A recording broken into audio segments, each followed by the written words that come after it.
날씨가 엄청 춥죠. 지금 캠핑카 안에 들어와서 여기 난로 좀 켜놓고 보일러도 좀 켜놨습니다. 자, 여기가 이제 보일러실이에요. D5.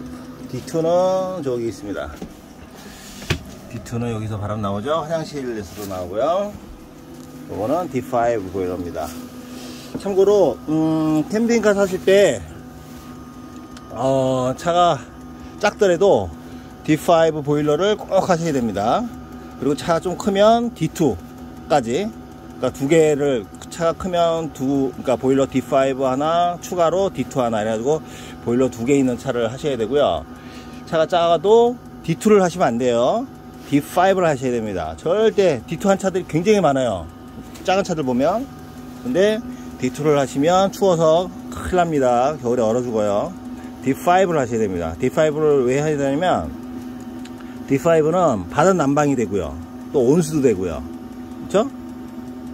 그리고 또 따뜻한 바람, 히터도 나오고요. 그러니까 세 가지 기능이 다 되는 거예요.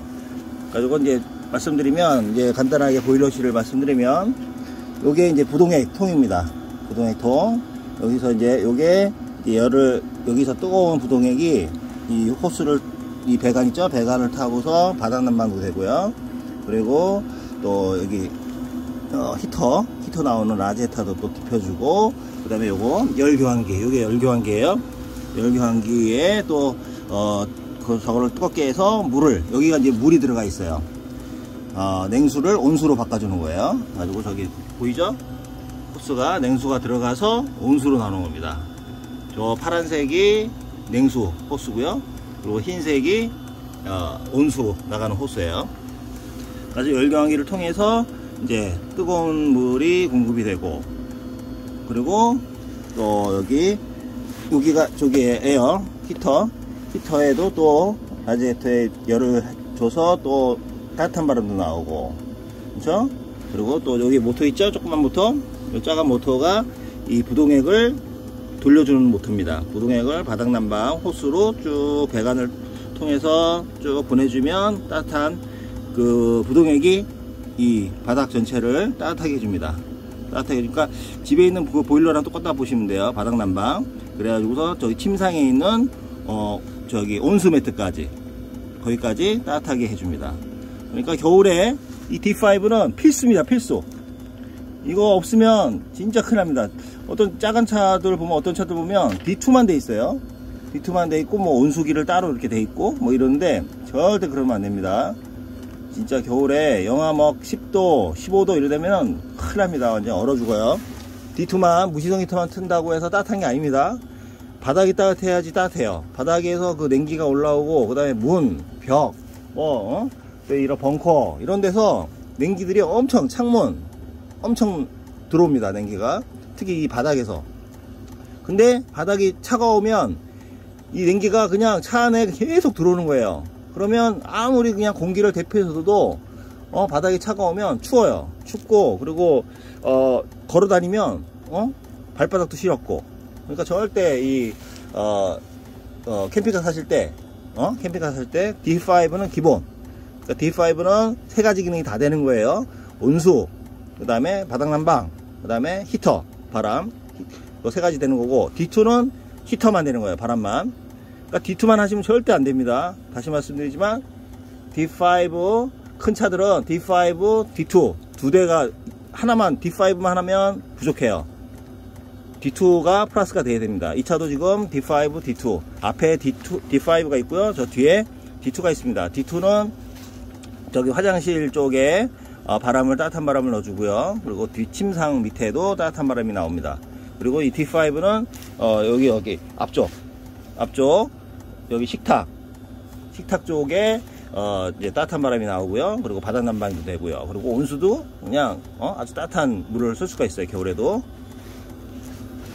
그러니까 무조건 D5, D2.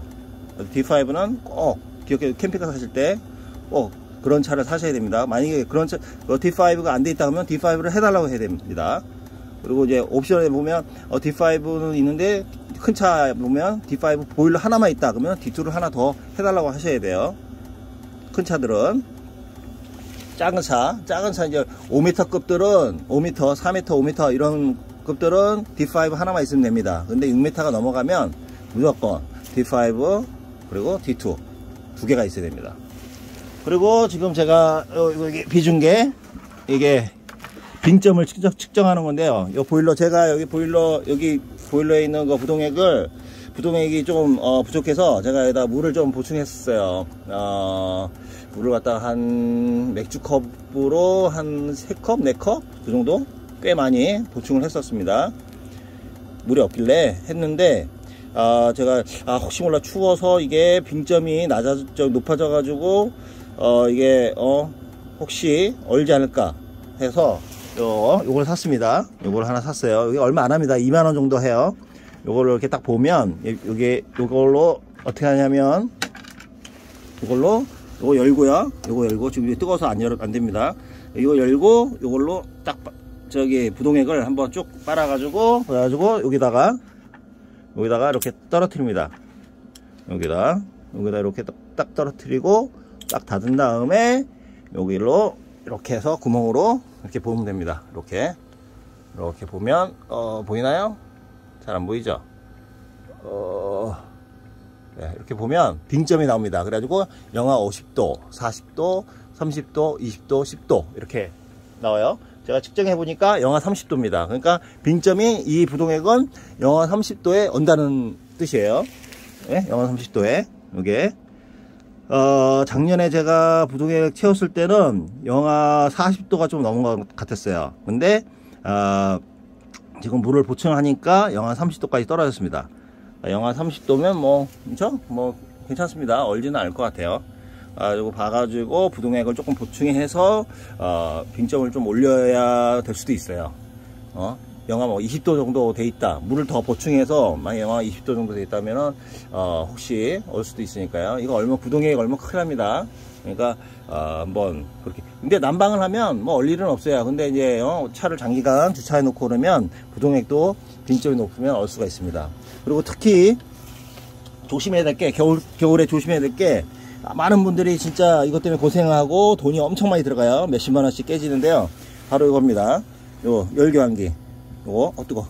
열교환기인데요. 이 열교환기는 진짜 잘 동파가 됩니다. 왜냐하면 이 열교환기가 아까 얘기했듯이 찬물이 들어와서 뜨거운 물로 보내주는 한마디로 온수기 역할을 하는 거예요. 이게 온수기 역할을 하는데 여기에 물이 좀 남아 있겠죠?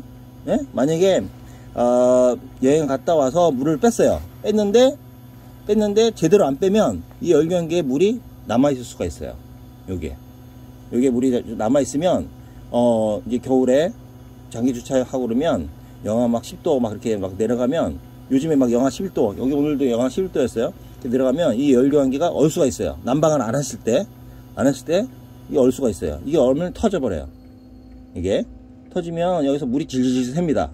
그러면 이거 교환해야 됩니다. 이거 그러면 2~30 깨지는 거예요. 이거에 깨지는 것도 깨지는 거고 이거 또 공장 들어가서 또 AS 받고 이거 하여튼 골치 아픕니다. 네?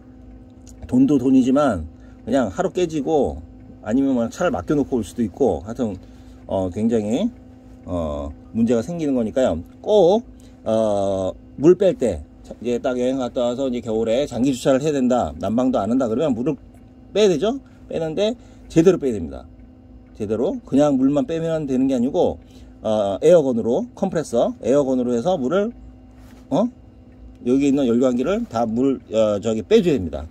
그걸로 이제 막 불면 이런 수도꼭지나 이런데 배관에 있는 거는 웬만하면 다 빠져요. 근데 여기 있는 건 잘 안 빠져요. 센 걸로 불어야 돼요. 컴프레서 센 거. 그러니까 컴프레서 작은 거, 이만한 거 이런 거, 캠핑용으로 나온 거 이런 거는 바람이 약해서 이거 안 빠져요. 제대로 안 빠지니까 꼭 캠핑카 있으신 분들은 컴프레서를 한 2~30만 원 정도 합니다. 좀 큰 거.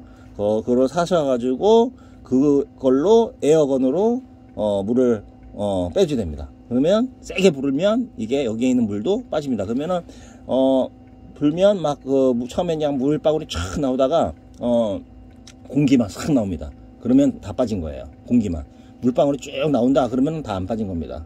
공기만 손으로 딱 대봤을 때 공기만 나오고 바람만 나온다, 물방울은 전혀 안 나온다, 그랬을 때가 다 빠진 겁니다. 그러니까 반드시 물 뺄 때 제대로 빼야 되는 겁니다. 만약에 컴프레서가 없다 그러면 사셔야 되고요. 만약에 뭐 사기가 그렇다, 보관도 뭐 힘들다 그러면 카센터 있죠. 카센터 가면 에어건이 굉장히 센 게 있어요. 컴프레서가 크기 때문에 센 거 있어요. 거기서 가서 한번 불어가지고 이걸 빼줘야 됩니다. 그러니까 물 뺄 때 꼭 이거 명심하시고 제대로 빼야 됩니다.